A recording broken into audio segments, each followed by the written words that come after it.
Hey guys, what's up? It's Melanie. Today I wanted to show you how I turned this boring old dresser into something kind of cool. I don't know about you guys, but I just love old apothecary cabinets. They're super expensive. No way that I can afford one, but I found this picture on Pinterest and I thought I can make this one look like one. So here's the process in which I did it.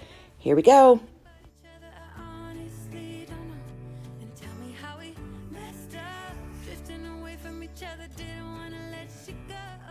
So the first thing we need to do is make those drawers look like there's many, many drawers. So I'm going to take my circular saw and I'm going to adjust my blade depth. So you can adjust it so that your blade will not go all the way through. It'll just cut in a little bit, and that's what we're going to do now. Always want to check it to make sure it's not too deep. So you put it on your drawer, you can look at it from the side, make sure you're not going to cut all the way through.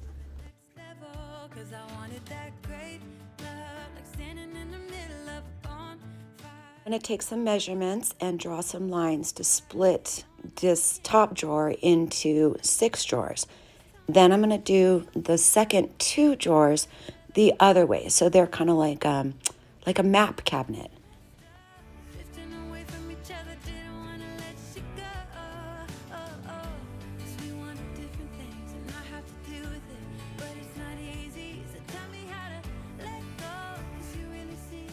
When you're going to be cutting a long line with a circular saw, it helps to use a chalk line. That way you stay straight.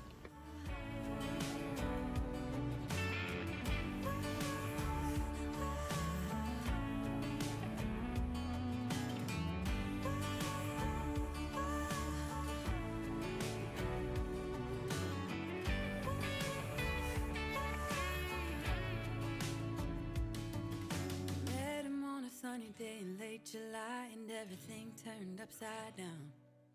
I almost lost track of time. This dresser is pretty beat up, so I'm going to go ahead and just rough it up with the sandpaper. Make sure that it's smooth and good, so that way we can just paint right on top of the paint finish that's already on there.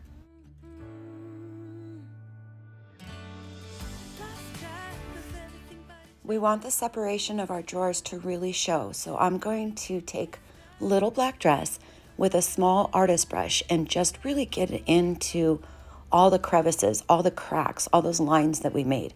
Really get it down in there. That way the drawers will show up. Now we're going to go in with old school.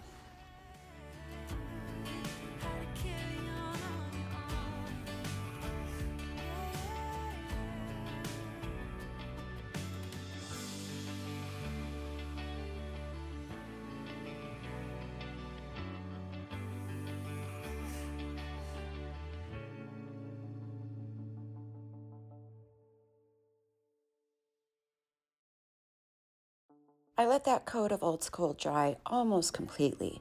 Now let's go in with Prairie Gray. We're really kind of layering colors, kind of building it up, and that way it'll have a really cool look when we're done. To reactivate the paint a little bit and get some movement, I'm just going to spritz it with Mills Magic Misting Bottle and then keep layering on my colors. Don't forget, if you're interested in any of these products, I'll put the link to my website in the comments, okay?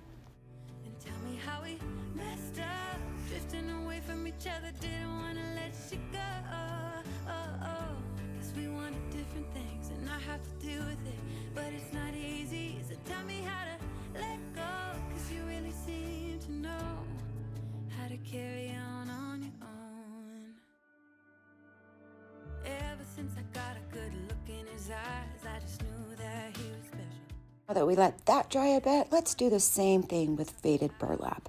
This is just going to give us another layer of dimension. And as we go, I got a little bit too much on the corners and the sides. I got out my old school again and just kind of touched those up because I really want my drawers to be distinct.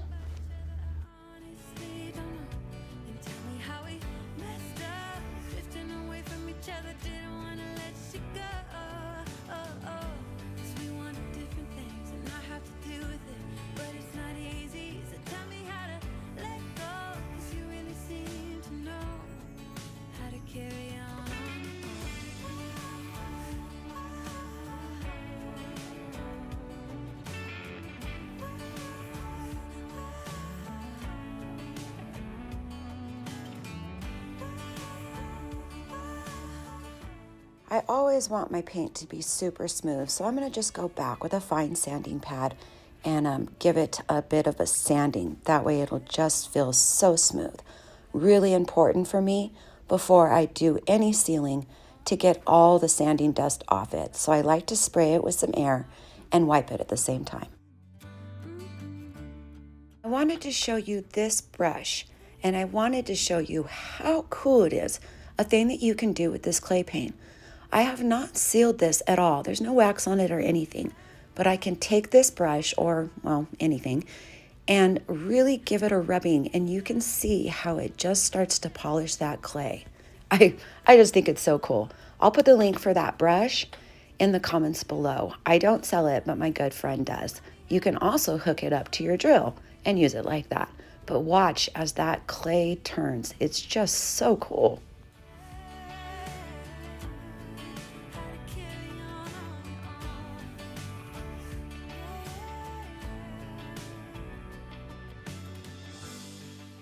If I wanted to, the clay paint would self-cure, but I'm going to go ahead and wax it.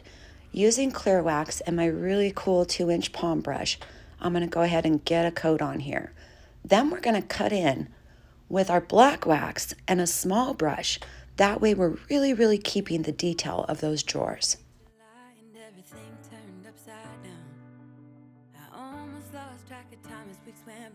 Couldn't get him off my mind. I told him I want that great love, like standing in the middle of a bonfire. You don't know how you got there, but you hold tight, knowing that you can't get burned. Just tell me how we lost track of everything but each other. I honestly don't know. Then tell me how we messed up, drifting away from each other. Didn't want to let you go.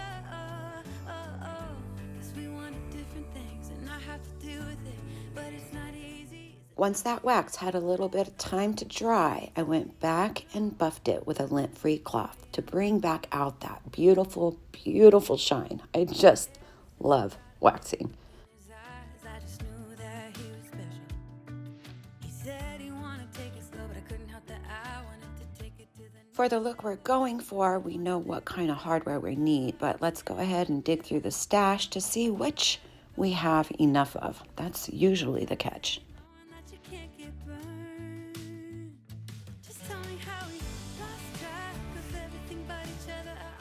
I buy this hardware from Amazon, and it's always a good idea to pre-drill. The screws that come with it are not great.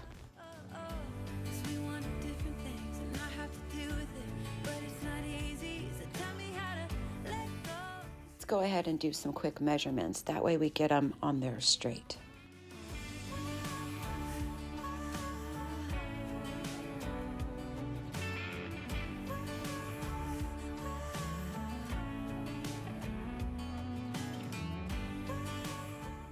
I want my top to be dark, but I don't want to sand that all the way down to the bare wood.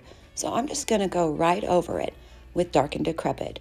It'll take me a couple coats, actually, I think it took me 3, to get it solid. But man, it turned out to be a beautiful finish. I almost lost track of time as weeks went by. I couldn't get him off my mind. I couldn't get him off. Just keep that sponge inside the jar. That way I don't have to get out a new one. It's always there for me. Now I'm going to go with 400 grit, and I'm just going to sand it real light. That way the next layer of Dark and Decrepit will adhere just fine. It's really not necessary to do that, but I just always do.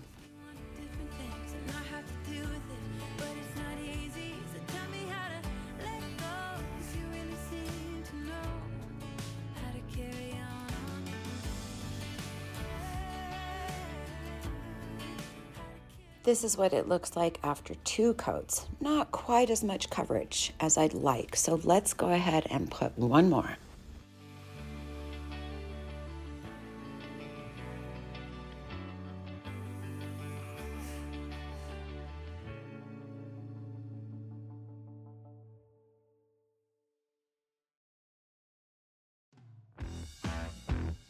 And here we go, guys. We have our faux apothecary cabinet. I hope you enjoyed this video.